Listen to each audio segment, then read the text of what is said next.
e Botafogo respiram aliviados. Estarão na Série A na próxima temporada. E a gente falava aqui do empate do Vasco em casa, foi um resultado amargo, só não foi pior pelos resultados da rodada. Totalmente. A rodada ajudou muito. Vamos ver os resultados da rodada, para você que não viu como é que foram os placares da 34ª rodada, a gente coloca na tela agora. Tá aqui, ó. Olha aí, a rodada abriu com o Vasco empatando em casa, inclusive sofrendo o gol de empate no último lance do jogo. 1-1. E aí teve revolta da torcida e tal, quebra-quebra, mas no fim das contas o Vasco poderia respirar aliviado essa altura do campeonato. Nas duas últimas rodadas o Vasco poderia ter somado 4 pontos. Levou 2 gols nos acréscimos, em Porto Alegre e em São Januário. É verdade, ele deixou escapar. Bom, 1-1 para Vasco Atlético Paranaense, o Galo Mineiro venceu o Paraná fora de casa por 1-0.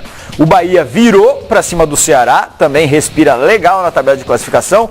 2-1 para o tricolor baiano, 1-0 vitória do Cruzeiro para cima do Corinthians. Sport e Vitória ficaram no 0-0. Todos esses jogos na quarta-feira. Palmeiras também, 3-0 para cima do Fluminense e ainda colocou o Fluminense numa situação incômoda. Está um pouco distante, mas não está 100% salvo do perigo do rebaixamento. O Botafogo venceu a Chape por 1-0, o Botafogo tá legal. Flamengo também fez 1-0 para cima do Santos, daqui a pouco a gente vai ver como foi esse jogo no Maracanã.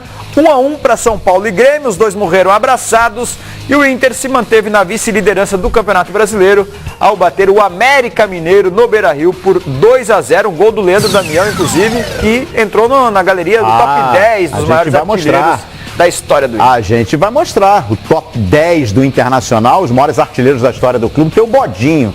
Lá no topo, Valdomiro, Claudiomiro e o Damião tá entrando nesse time, Paulo Lima. Valdomiro e Claudiomiro, de muitas histórias e muitos títulos com a camisa do Colorado Gaúcho. Valdomiro, inclusive, o jogador que mais vezes vestiu a camisa do Inter. Vamos ver a classificação como é que ficou nessa 34ª rodada, encerrada a 34ª, olha ali, ó. Não muda, né, no topo da tabela, o Palmeiras segue líder com a mesma diferença sobre o vice-líder, que é o Internacional, 5 pontos é a distância. Flamengo é o terceiro colocado com 63 pontos. O que aumenta, o que muda nessa rodada é a distância do Flamengo para a última posição do G4. Olha ali, ó, aparece o Grêmio a 4 pontos do Flamengo, com a mesma pontuação do São Paulo.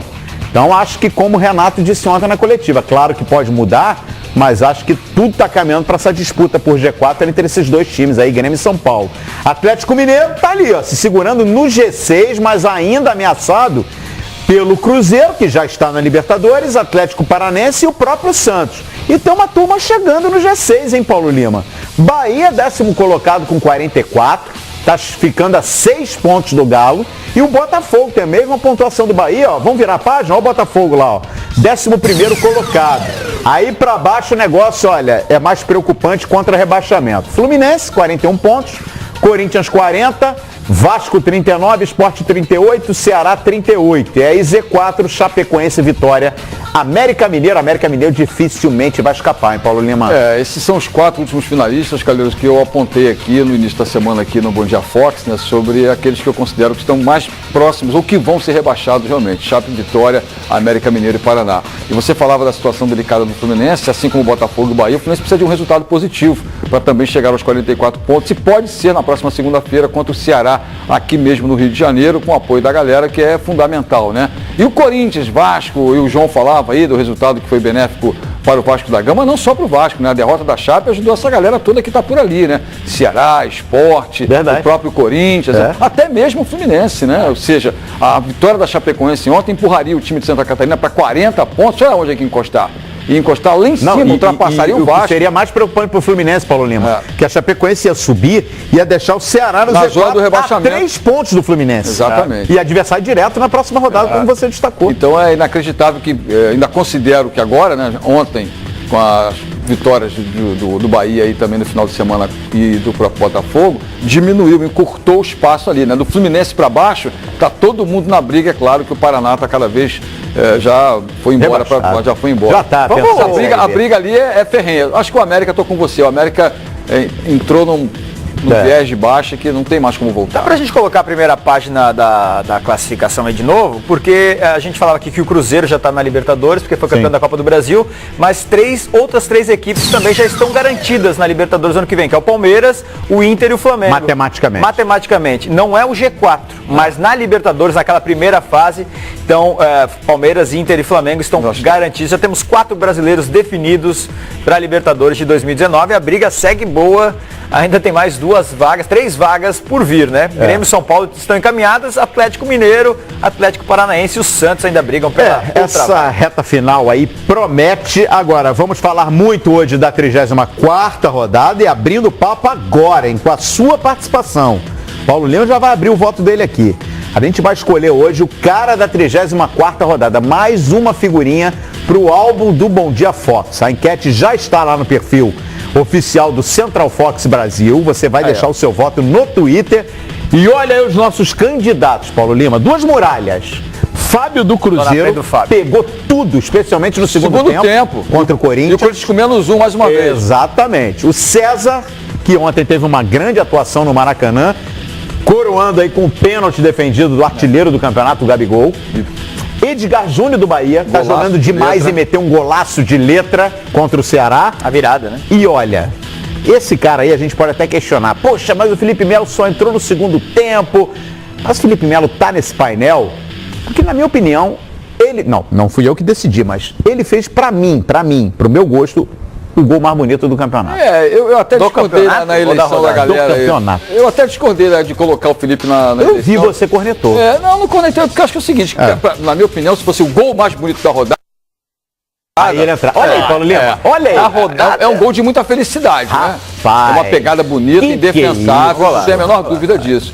Mas para ser o craque da rodada, tem que ter jogado durante os 90 minutos, ou pelo menos 60, 70, 45. E a entrada dele é um gol bonito. Se fosse no gol da rodada, foi a minha posição. Era ele, foi um golaço. Eu tô exagerando o gol mais bonito do campeonato?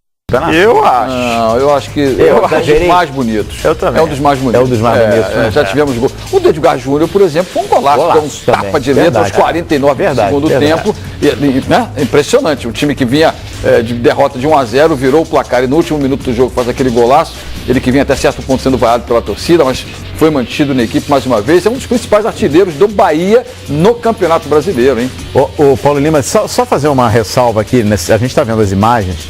Rapaz, goleiro tem que pegar todas as bolas defensáveis, né?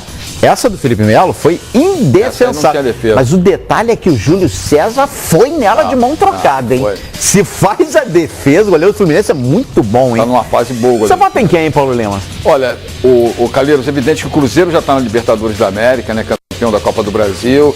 Já tem muita gente dizendo, tá pensando na temporada 2019, mas está fazendo a sua parte. Venceu o Corinthians. O Corinthians foi guerreiro, hein?